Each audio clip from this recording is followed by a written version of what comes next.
In a world where carbs are your enemy, you need one man to help you fight your battles. That man is Jimmy.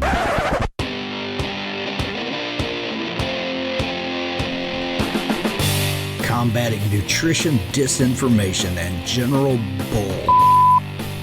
It's Jimmy Rants. JimmyRants.com.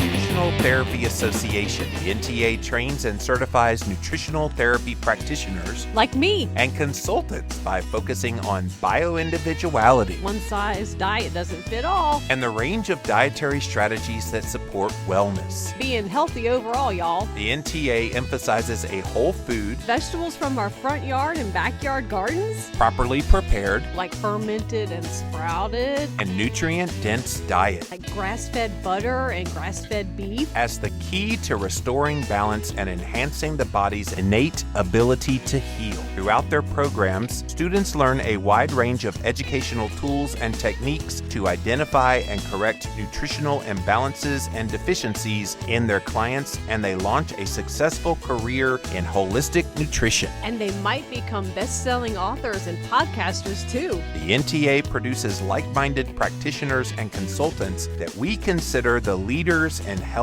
and wellness. Oh yeah. Registration is now open for May classes, and you can learn more and save your seat by going to nutritionaltherapy.com. Go sign up. And don't forget to mention Jimmy and Christine Moore on your application. What's that website again, Christine? Nutritionaltherapy.com. Go sign up, y'all. You hear? Oh yeah. You're so silly.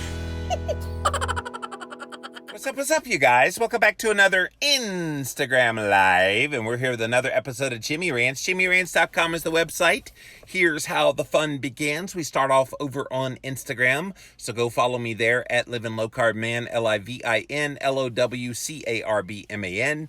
Once you're there, you can engage live in the content, just like all of these awesome people are doing right now. Thanks for being here, you guys, for Jimmy Rants. If you missed the live, you can watch it on replay for up to 24 hours. After 24 hours, it does disappear. You'll need to pop on over to YouTube, type in the keyword Jimmy Rants. You will find the show. Finally, the best of the best moments of this here show are in podcast form. It's the Jimmy Rants podcast over on Apple Podcasts as well as Stitcher. All of these links, you guys, are at JimmyRants.com. Today's Jimmy Rants. I'm back. I got lots of articles, you guys, to talk about. And I've been looking at some of the various headlines that have come in while I've been on vacation and while I've been kind of out of commission here the past few weeks. And there's still a lot of nonsense being put out there about keto. And one of these headlines that I have is actually so preposterous, I just had to do a whole Jimmy Rants all about it. The headline says, high-fat diets like keto are nearly impossible to maintain, research suggests, but there's an easier way to eat well. So this was in Business Insider. So we're going to talk about this Business Insider article. And what we're going to talk about here today is keto impossible to maintain, which is what they claim, that being on a ketogenic diet, high-fat diet, is impossible to maintain. And I have one word to respond to that. Preposterous. Preposterous. All right, so let's read this article. If food is fuel, then adopting a ketogenic diet is akin to overhauling your body's gas tank. Keto, as it's more often known, is an eating plan that coaxes your body to burn fat for energy rather than using carbohydrates first, as is typical. Well, just because it's typical doesn't mean it's normal, but let's keep going. This metabolic state is called ketosis. It's the same thing that happens when you're starving.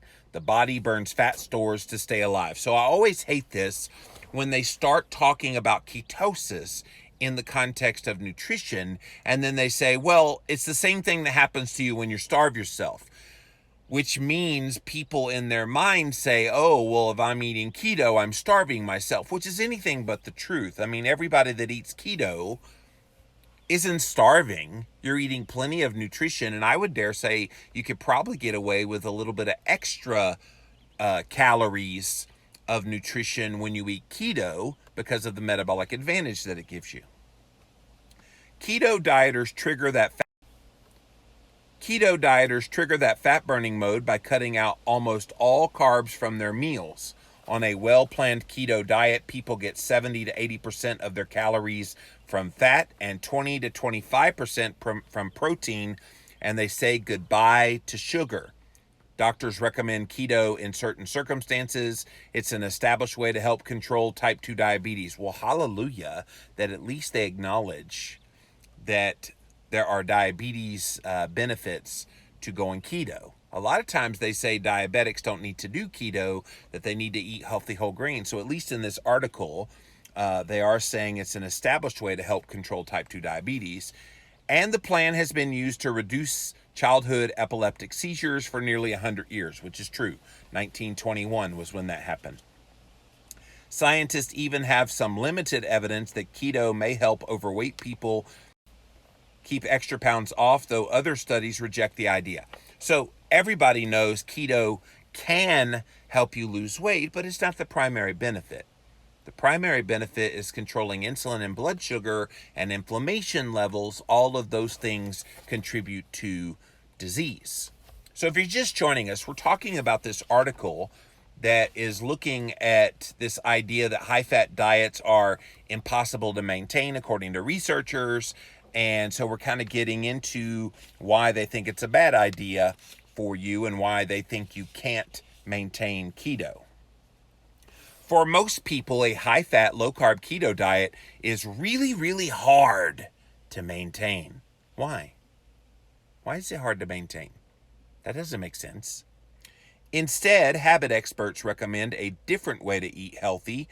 Create a simple, sensible eating routine that is easy to follow, and then it will become hardwired over time. All right, I have a problem with this kind of advice. Because when they talk about eating balanced, eating sensible, just eat real food only and everything, all of your worries will go away. I think that is so simplistic that it misses the forest for the trees. And I think sometimes they say these things with good intentions, create simple, sensible eating routines that are easy to follow, and they'll become hardwired. There are people who could eat a simple diet and it doesn't necessarily give them benefit. Simple isn't the issue. Simple is definitely a good issue, and I think keto is extraordinarily simple, and especially these people doing carnivore, extraordinarily simple way to eat. But it goes beyond the simplicity of it. I think the practicality of a diet that you'll stick with is obviously a good thing, which is what they're trying to get at. But don't pretend like simply creating simple, sensible eating routines, easy to follow, that will become hardwired is the answer. I don't think so. It's part of the answer, I agree, but it's not the answer. So let's get into why they think keto is impossible to maintain. And yes, I have another one of these articles. I went and bought a printer from a new place today, so I was able to finally print out one of these new articles that I was looking at. And this one here was a doozy. They say the keto diet is highly restrictive. Although the keto diet has become popular, doctors and nutritionists stress that no one should start a keto plan on their own. Why do I care what a doctor thinks about keto? What training does a doctor have in nutrition at all? Oh yeah, that's right. A big fat zero. So if a doctor has not been trained in nutrition, why do I give a rip about what they think about keto? As far as nutritionists go, it's hit or miss. Some nutritionists have been taught a very hard line about conventional wisdom. Low fat, healthy whole grains, all this kind of nonsense. Other nutritionists and dietitians and nutritional therapy practitioners, they understand the value of healthy fats. They understand the value of keeping blood sugar under control by not eating too many carbohydrates. So it's a mixed bag, but doctors, they don't know anything. unless they learned on their own. If you want to try keto, it's best to consult your physician. No, it's best not to consult your physician. Unless you have a medical condition, please let them know in that instance. But don't consult your physician. They're going to do everything in their power to discourage you away from keto because their only experience with keto is ketoacidosis, which has nothing at all to do with a ketogenic diet. And then work with a nutritionist to figure out the healthiest way to implement the high-fat plan. Again, if you go to any willy-nilly nutritionist, they're not going to be able to help you. You go to someone who has been educated in the value of ketogenic diets, then sure, find somebody like an Allie Miller that's out there who can show you the way. There's many other people, and I'm about to tick off all of my friends that are like keto coaches and nutritionists. I know my friend Brittany is on here. She's also a keto coach. Keto coach Lauren is also another one that's out there. My wife Christine's a nutritional therapist. She could help you. Find someone that has knowledge about keto if you really want to do this and do this well. It's especially important to avoid relying too heavily on proteins and meats, which can be dangerous for kidney health and lead to gout. Wrong! I hate that they keep repeating this same nonsense over and over again. I guess they feel like if they repeat it often enough that people will buy into it, and they do. People automatically think red meat is unhealthy. Why? Because they've heard again and again and again and again and again and again and again that it's bad for them. So if you hear a lie often enough, you believe it. And I think some of these people that have been telling these lies have said it so often that even they now believe it. There's nothing wrong with meat, by the way. Don't fear meat. Embrace the meat. Aside from the metabolic shift into a fat-burning state, the keto diet is hard to adjust to psychologically. Why? Well, what is so hard about eating a real foods-based diet that is limited in carbohydrates, where you're eating mostly animal-based foods and vegetables and fats? I don't get why that is going to impact you psychologically. Isn't it interesting the angles that they try to come at about why you should not do a ketogenic diet? To me, the psychological ill effects of eating came from a low-fat diet. When I was eating low-fat, you guys, and those of you that have eaten low-fat and vegan, vegetarian, you can attest to this. When you didn't eat enough healthy fats in your diet, how did that impact you psychologically? I would dare say you probably had irritability, moodiness, your brain fog almost all the time. You were starving. To me, keto calms all of those things down because you're nourishing your body with real whole foods and a lot of real fats that your body desperately needs. So let's not pretend like keto is going to impact you psychologically.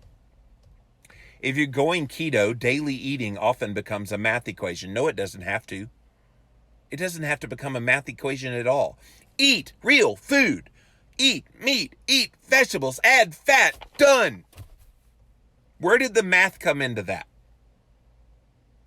There's no math in that. It's more excuses. Some fresh fruits and vegetables, for example, can be very high in carbs, so don't eat them. Don't eat them. If you're worried about the carb counts that's in, quote, fresh fruits and vegetables, don't eat fresh fruits and vegetables. I said it. Oh my gosh. You're not going to die if you don't eat fresh fruits and vegetables. You won't. Cauliflower and avocados are staples on the keto plan, but be sure to forget about eating carrots and apples. What's in a carrot and an apple that I can't get in other foods that are keto? Anything?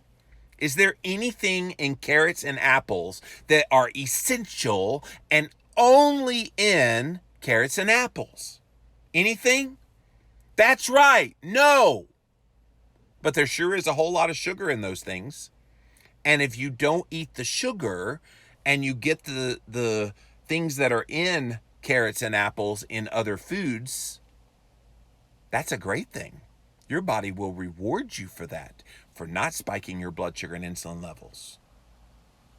It's crazy the way they try to get into the minds of people. Carrots and apples are too naturally sugary, carb-loaded to keep you in ketosis, so don't eat them. I don't understand why there is such this affinity to, oh, you got to have fresh fruits and vegetables. Oh, you got to have carrots and apples.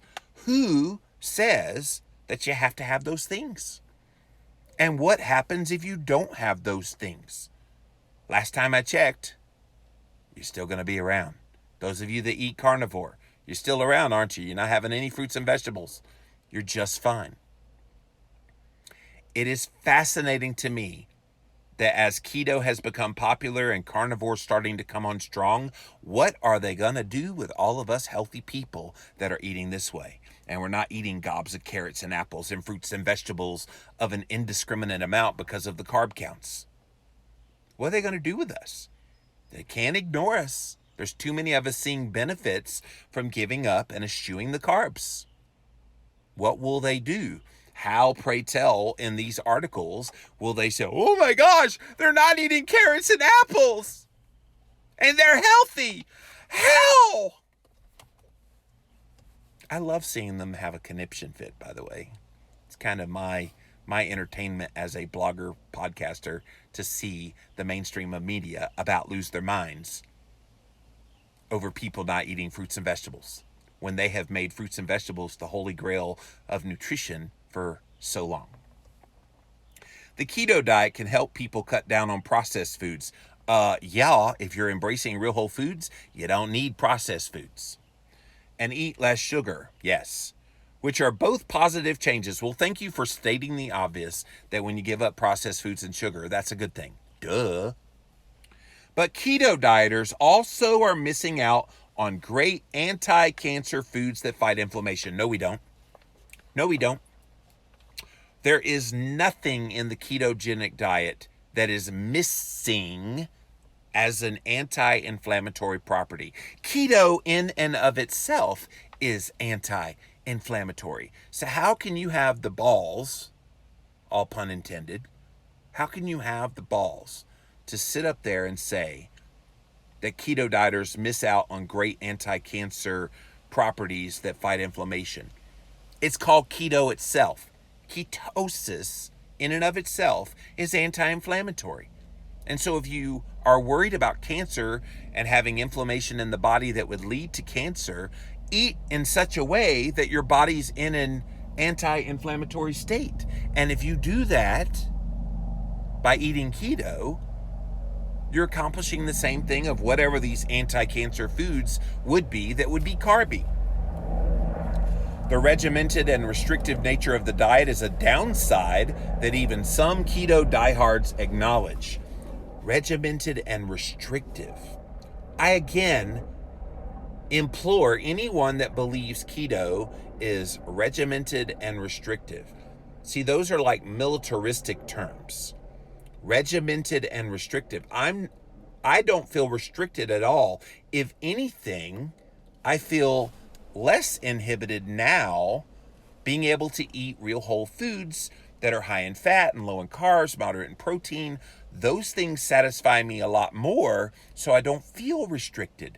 You want to know where I felt restricted and regimented is when I cut my fat.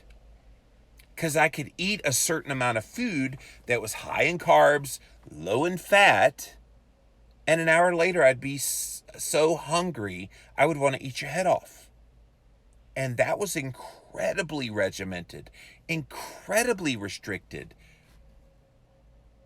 A lot of these criticisms that they put up about keto are exactly the criticisms of a low-fat diet. Let's just be honest about this.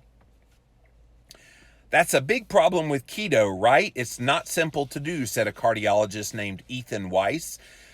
He lost 20 pounds on keto and is now developing a ketone breath analyzer.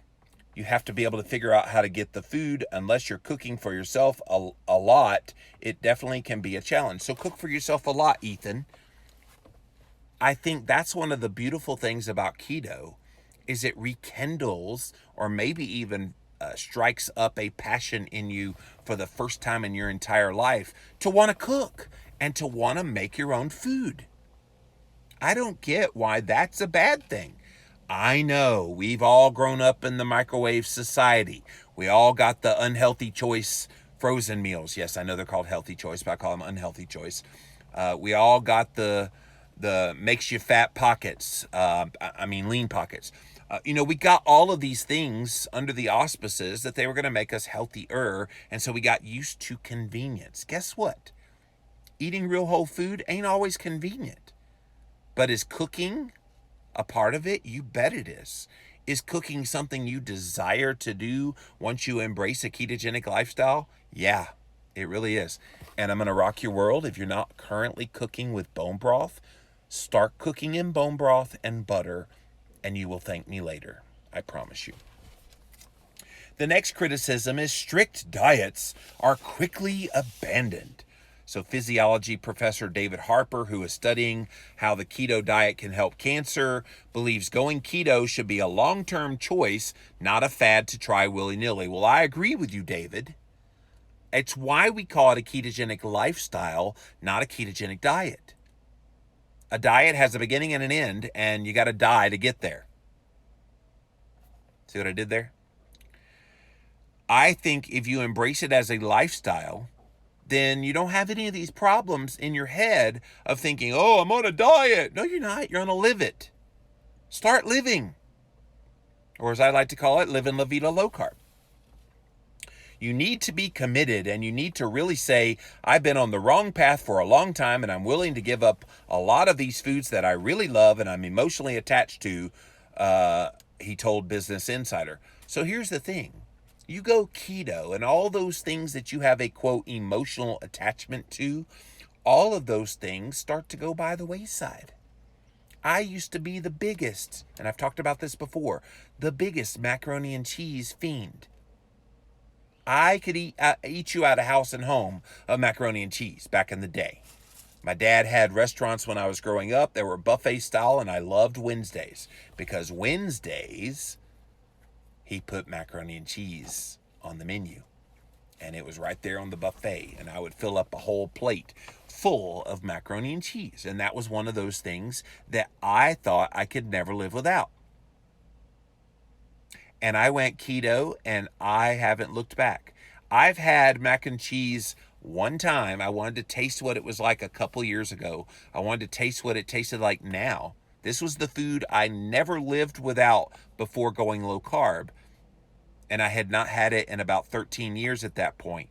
I put some in my mouth, and I'm going, why in the world did I ever think this was good? It was so bland. It was tasteless. It was disgusting. And I was like, please somebody go grill me a ribeye. Seriously. Your tastes change. Your desires change.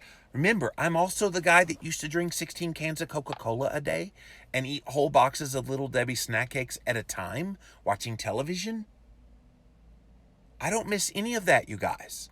So, forgive me, David Harper, physiology professor who's looking into how keto can help cancer, but yes, it is a long-term commitment. And yes, you give up foods you really love and are emotionally attached to, but the switch happens in your head so that then you don't miss those things at all. And now you grow a newfound appreciation for these low-carb, high-fat foods that you get to eat. And Carnivore, guys, has taken this to a whole nother level. Going keto carnivore makes all of that just go to that next level up. It's incredible. Unfortunately, psychologists say most people do not approach a new eating plan with the kind of commitment they need. Well, why is that the fault of keto? That's the fault of the individual not coming into this with the right mindset. If the individual came in this with the mindset of, you know what? I realize the way that I've been eating and all those foods that I have an emotional attachment to, I realize those are the foods that are making me obese, and those are the foods that are making me have some kind of chronic health issue. And I don't want to feel that way anymore. And so now I want to embrace foods that will nourish my body, make me feel good, and help me deal with the weight and the health issues that I'm dealing with. And that's what keto does.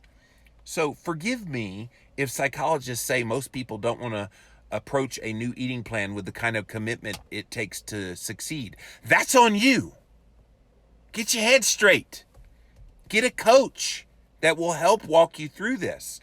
My friend Brittany, I see her on here. She will be the first to tell you that people have a hard time letting go of those foods.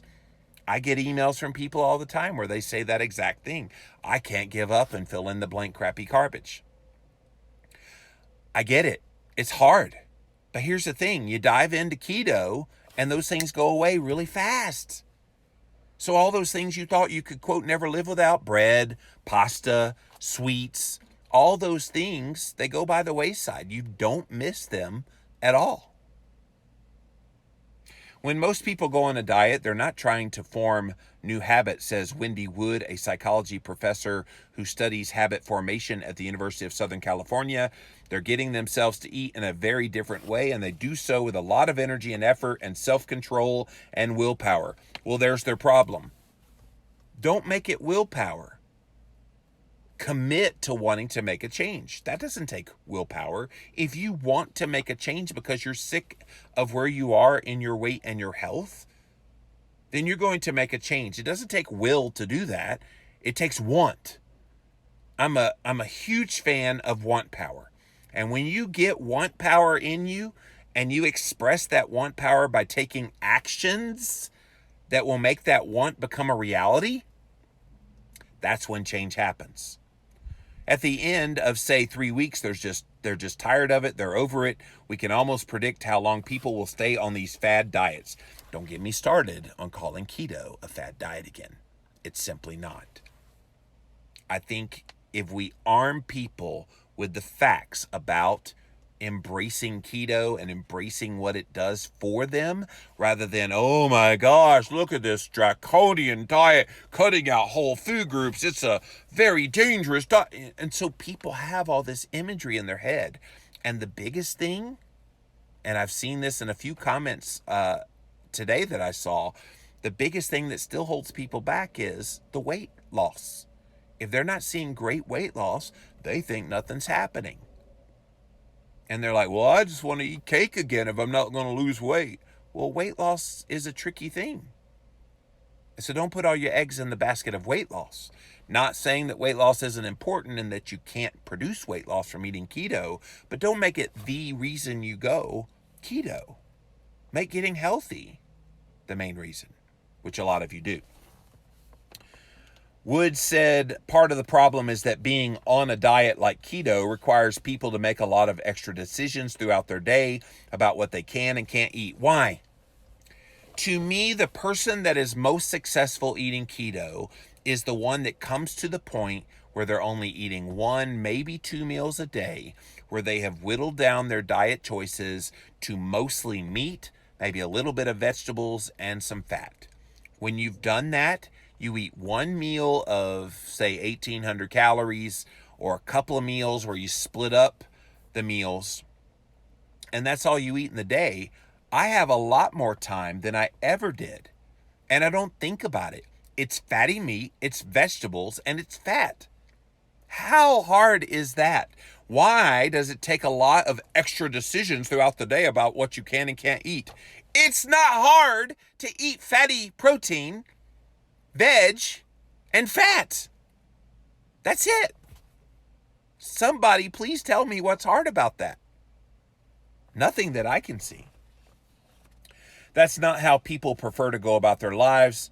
Humans excel at autopilot. About 40% of what we do every day is habitual and thoughtless. Can I tell you, when I'm in my normal routine, I've been traveling quite a bit and chilling out, a little bit of vacation lately, but when I'm in my normal routine at home, you want to know how my day goes? I wake up in the morning. I'm not hungry in the morning. I'm going throughout the day. Somewhere around 1, 2 o'clock in the afternoon, I start to get hungry. I make the meat that I eat, add a little bit of fat to it in the form of cheese, and I have that big 1 meal. And guess what? I don't eat the rest of the day. Done. How hard is that? Autopilot is the epitome of eating 1 meal a day. Autopilot is what keto carnivore has allowed me to do. I don't get why people try to make this harder than it needs to be. It's simply not. If we constantly have to struggle and make ourselves figure out how to make something happen, we're much less likely to do it. I agree. And again, that describes every single low-fat diet I've ever been on. She added that restrictive diets could also be socially isolating, another deterrent. You can't just hang out with your friends anymore. Oh yeah, I can. We go out to lunch. I don't have to order anything. Who says I have to order? I'll get water. I'll sip on the water and nobody's the wiser. Why do we feel like when we're in social situations that simply because someone invites you out to lunch that you have to eat? If they ask you why you're not eating, oh, I already ate. I'm not hungry. Done. And then if they persist, that's on them. They look like the asshole. Let's be honest with it. They're the ones that look stupid. You be you. And if you do want to eat, you can freak out your friends and get a big old steak. What side would you like with that, ma'am? Oh, no, nothing. We have baked potato. Nope, nothing. We have rolls. Oh, nothing. And just eat the steak. Done. Hamburger without the bun. Done. I don't know why this has to be hard. It doesn't. Go grab lunch somewhere, meet someone after work for a drink because the food is generally available, doesn't fit the diet. I have not found a restaurant yet that doesn't have some kind of an option for people that eat keto or carnivore. Every single restaurant, just about that I've been to, has some kind of meat, vegetable, fat that you can eat. It's not always the best. It's not always the fattiest that you need, but it's something. And again, eating nothing is an option as well. You can eat healthy and be lazy at the same time. It's often said that 9 out of 10 dieters will fail, but that stat is largely unproven. Instead, an overwhelming body of scientific evidence suggests that the most successful diet is the plan that encourages people to munch in moderation to avoid overeating. No! Munch in moderation? What the heck does that mean? I gotta tell you, when I munched in moderation and felt like I had to eat and graze like all day long, that was the most miserable time in my life. I was not right mentally. My mood was off. I was always hungry despite eating constantly. It was bad. What did keto do for me? It freed me up from all that. I eat my 1 to 2 meals a day, and I'm completely satisfied. I just went and got some beef brisket at a barbecue joint here locally, and I ate that, and I won't be hungry now, probably till maybe 1 or 2 o'clock tomorrow. And it's glorious. I love the freedom that comes from not having to eat in moderation. I had a half a pound of brisket. That was more than enough for me. I could have had a pound and would probably have been fine, but a half pound was more than enough. And I felt satisfied with that. And it was delicious. So delicious. So it's silly to think that you have to constantly graze to avoid overeating. Grazing all day is overeating. Let's stop pretending like if you eat that way that you're doing something good. You are not. Those of us that eat keto and carnivore and we end up eating 1 to 2 meals a day, we are eating far less than some of these people that are grazing all day because they're, quote, eating in moderation. No, thank you. A 2009 study published in the New England Journal of Medicine found that it doesn't really matter how much fat, protein, and carbs dieters consume. Any diet can be successful if it's healthy and easy to maintain. Let me tell you about that study. I was around in 2009 as a blogger. That was a study by Kevin Hall. Kevin Hall did not have these people stay on the given diet they were given. So if they started out on a low-fat diet, by the end of the study, they were eating just as much fat as everyone else. If they started on a low-carb diet, by the end of the study, they were eating just as many carbs as the rest of the people. If they started off on a vegan diet, they were eating just as by the end of the study, they were all eating almost the identical diet. because they didn't require them to stay on the diet. So when the conclusion came back, it doesn't really matter how much fat, protein, and carbs you ate, any diet would be successful if it's healthy and easy to maintain, is a bald-faced lie. It was bad science. It's why you see me correct so much of the bad science that's put out there, because it ends up in stories years later. This is 10 years ago that study came out, and the bad science is still impacting the media of today. Nutritionists are increasingly rallying behind this more nuanced, personalized approach to eating, that no single diet is right for everybody. I agree with the point that there is no single diet that is right for everybody. I talk about this concept of bio-individuality quite a bit. And yes, I'm the keto guy, but no, I don't think every single person that walks the face of the planet needs to be on keto. Do I think a lot of people could benefit from keto? Absolutely. It's why you see me talk about all the benefits so often here on Jimmy Rants.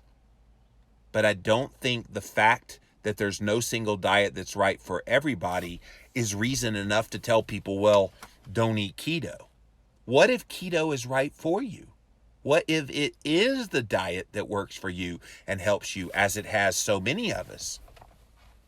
They're making it seem like, well, since not everybody succeeds on keto, nobody should do keto, which is absolutely stupid, right? Wood offered a few research-based ways to hack your body's autopilot system in order to develop better eating strategies. Oh boy, this should be fun. None of this is going to seem very powerful, but over time, it really does influence our behavior. So you ready for this? This is how they think we should be eating rather than keto. First, she said, make it harder for yourself to access sweet treats and unhealthy foods. I don't keep them in my house. That's the way I keep them from going inside my mouth. I just don't buy them. They're not in the house. Done. Keto did that for me, by the way. For example, if you work in an office where there always seems to be free cake, keep healthier stuff at your desk or at least closer to you than the cake, and let your intrinsic laziness work to your advantage. Okay. So when they say healthier stuff, she's talking about fruits and vegetables. Ostensibly. Quinoa, whatever. Okay. But why is that a keto thing? Why is that an anti-keto thing? That is very much in line with what keto people do. You work in an office, you're surrounded by donuts and sweet treats. If you're eating keto and you're not having sugar, why is that a bad thing? And it's kind of insulting to say, well, let your intrinsic laziness work for you. Why are we lazy? Another trick, she says, make healthy choices the norm by training your body over time rather than depending on willpower. Again, there's that word again. I hate willpower as a word. I think it's about want power, and when you make a goal of I want to be healthy, I want to eat better, then no willpower in the world is needed. You just have that want power. In one study, Wood trained research subjects in her lab to choose carrots as a snack when they were hungry, reinforcing that carrot picking behavior hundreds of times over. Once people were accustomed to snacking on carrots, they chose them even when presented with M&Ms as an alternative. So let's keto-fy this suggestion. When research subjects in her lab chose a hunk of steak as a snack when they were hungry, they ate enough steak so that they weren't hungry anymore and they could go many hours without eating. This is the beautiful thing about keto, you guys. You don't need to snack. If you have to snack on keto, you're doing something wrong. Snacking becomes obsolete. And maybe I should do a whole Jimmy Rants about the whole nonsense of snacking. If you are eating a well-formulated, low-carb, moderate-protein, high-fat diet, and you're eating enough food in the meals that you do eat, you don't have to snack. You eat 1, maybe 2 meals a day in your day-to-day life, and that's all you need. Why do we feel like we have to have a snack? You don't, is the answer. If you can form a habit to choose healthy foods to eat, then that habit perpetuates even when you're faced with unhealthy options. Guys, I can walk through a grocery store, and I did so today, and you have to walk right by a bakery that has all these bread smells and cake smells. Now they're so repulsive. I got to get out of that section of the store, not because I'm tempted in the least, not at all, but because it's just so gross, because I know it's not real food. It's food like disease agents. All those breads and cakes and cookies and everything that they make, it's disgusting, the smell. So I don't understand why keto can't be a part of that. So let's go to the third strategy. The third strategy applies to any eating plan you adhere to. Prepare in advance. Again, why can't you do that with keto? See, guys, all of these suggestions are supposed to be the replacement for keto. They're describing keto to a T. Business Insider recently asked 2 registered dietitians and nutritionists what they eat on a typical workday. Both said they pack their own lunch and snacks at home. They both select foods high in fiber and protein, low in sugar like nuts, cheese, and vegetables. Sounds pretty keto to me. Harper says he carries a stash of nuts around with him when he gets peckish. Harper, if you ate keto, you wouldn't have to snack. And you wouldn't get peckish. I promise you.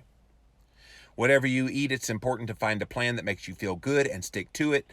Food is intensely emotional, it's personal, and it's very easy to judge people based on what they do or don't do and how different it is from what you do. But that's exactly what they did in this entire article, was they judged those of us that eat a low-carb, high-fat, ketogenic diet, suggesting that it's impossible to maintain. And then they put the whole research says behind it. I'm so tired of these articles, you guys. It's one reason I come on Jamie Rants and expose this stuff, because they're discouraging the very people that might need to do keto.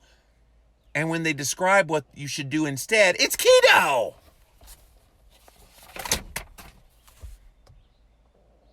Crazy. All right, let's see what you guys have to say. Welcome in, welcome in. Thanks for being here on this Jimmy Rants. See what you guys have to say. Beth says, starving. I'm pretty stuffed right now after making and eating a bowl of carnivore, left out onion and mushroom beef stroganoff. I kind of wish I was starving right now so you could eat some more, right? Debbie says, I'm doing it for type 2 diabetes, keto, and intermittent fasting. Yeah, works really good for that. Keto Doc says 70% of Americans are pre-diabetic or diabetic. This article confirms keto is a preferred diet for the majority of Americans. Absolutely, it is and should be. Most doctors, not all. Exactly, Lena. Thank you for that. The ones that had to teach themselves. But unfortunately, that's few and far between who taught themselves nutrition. Kimberly says, eat real food, mic drop. Yeah. Bluegrass Keto says, this is great. You're welcome. Thanks for being here. Beth says, my bacon probably ate the carrots and the apples. Exactly. Yeah. Carrots and apples is the food my food eats. Alberto says, I've been watching a lot of vegans, what I eat in a day, and they eat like a kid. Sugar, sugar everywhere. Yes. That's so keto says the only thing that's kept the weight off for me. Keto. That's awesome. Good stuff. Val says, I feel more free now on keto than I ever did on any other diet, and I've been on quite a few. Yeah, I think most of us have been on a multitude of diets before we found keto, and keto's just worked. It's clicked. And here's the thing. I mean, if someone is finding success and feeling good and loving eating a ketogenic diet, I don't get what all the belly aching and weeping and gnashing of teeth has to do and discouraging people away from something that they're feeling good doing. I don't get it. Makes no sense. The pleasure of keto is picking what we can eat and prepare it ourselves and then reap the benefits from it, says Kimberly. Yep. Gary says, hashtag keto unstoppable. I like that. Carnivore Keto Coach, appreciate you. You're the man. Thank you for that. You'll find new foods to love, says Gary. Yes, you usually do. Knowledge is power. It always is. Nita says, I love my new life. I love the way I feel. My doctor is amazed, and I just hit 100 pounds lost on Sunday. Congratulations, Nita. That is outstanding. Scale does not show as much as the measuring tape does, says Kimberly. True. Alicia's Kitchen says, I read the Woman's World article. Very cool. I really want to try egg drop soup now. Yeah, if you missed it, I was featured in Woman's World magazine pretty prominently. They gave me credit for coming up with the idea for the egg fast that everybody's been trying. And so they contacted me about a month ago and said, hey, we want to do this big story on the egg fast. And I had created this like a decade ago, but apparently it went viral on the internet. And so got a lot of people interested. And they mentioned Keto Clarity, so I was pretty happy about that. Your excitement is contagious. Thank you, Kimberly. Beth says, almost all keto newbies overcomplicate it. It's programmed into us with SAD. Yeah, I think you're onto something, Beth, that we expect going on a diet is supposed to be miserable. Why? Because it always has been miserable. Keto flips that script. You not only get to reap benefits of a healthy nutritional approach, but oh yeah, by the way, it tastes good too. You used to probably hear people say, well, if it tastes good, spit it out because it's not healthy. I think that was a huge lie from the pit of hell. Eating healthy doesn't have to taste bad. Eating healthy is supposed to taste incredibly good because it's incredibly nourishing, and nourishing meaning it has all the nutrients your body needs. And if it has those properties, why would you not eat it? Why would you not like it? Why would it be booed? And yet it is. Ketoned Mom says, I bring my own desserts always, so I'm not missing out. Often my friends wish they had what I was having, and then I feel bad for not bringing enough for all of them. Yeah, my favorite thing is going to like a get-together with like the Sunday school class or church or whatever, and you bring like a keto dessert and or like mashed cauliflower or something like that, and you don't tell them that it's keto, and they'll eat it, and then they're like, wow, that was really good. Yeah, there was no sugar in it. Yeah, there was no starch in that. You blow their minds when you tell them that. It's pretty cool. Snacking will spike your insulin, says Kimberly. Exactly.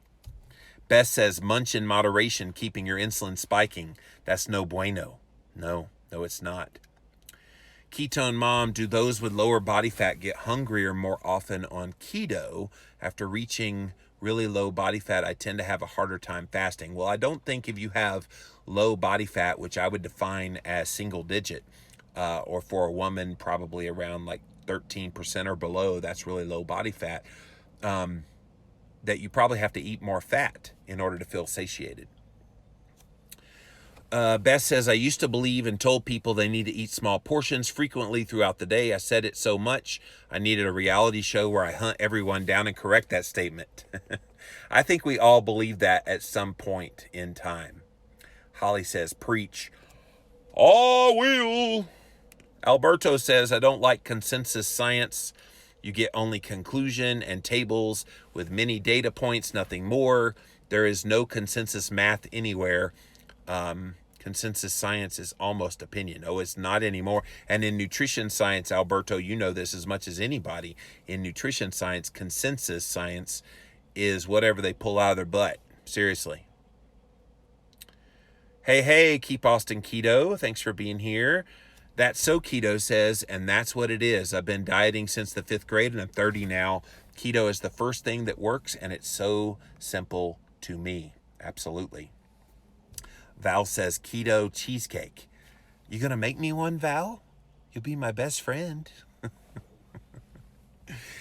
So guys, the bottom line in this Jimmy Rants is you're gonna see articles, and we have been seeing the articles, they haven't slowed down, that say that keto is impossible to maintain. And it makes no sense to me. If anything, keto is the most sustainable, most possible way to eat for a lifetime. If you could choose one way to eat for the rest of your life, how would you eat? I would make it mostly animal-based foods that are fatty. I would include real whole foods of all kinds and do the ones that make me feel the best. And if I want to have fruit every once in a while, fine. If I want to include days of fasting, fine. I think the sooner we get away from this whole notion that keto is somehow bad for you, and they still haven't convinced me of any argument that says keto is harming you in any way, I just don't get the negativity. Taking keto cheesecake and cauliflower potato salad to the Memorial Day barbecue this weekend. That's awesome. All right, so that's it for this episode of Jimmy Rants. JimmyRants.com is the website. As always, if you want to engage live in the content, you got to follow me on Instagram. I'm at Living Low Carb Man, LIVINLOWCARBMAN. Once you're there, you can engage live, just like all these people did here today. Thank you for being here, you guys. If you missed the live, you can watch it on replay for up to 24 hours. After 24 hours, it does disappear. Be sure to check it out over on YouTube. Type in a keyword search Jimmy Rants. You will find the show. Finally, the best of the best moments of this here show are in podcast form. It's the Jimmy Rants podcast over on Apple Podcast and Stitcher. All of these links, you guys, are at jimmyrants.com. So until next time, we'll see you then.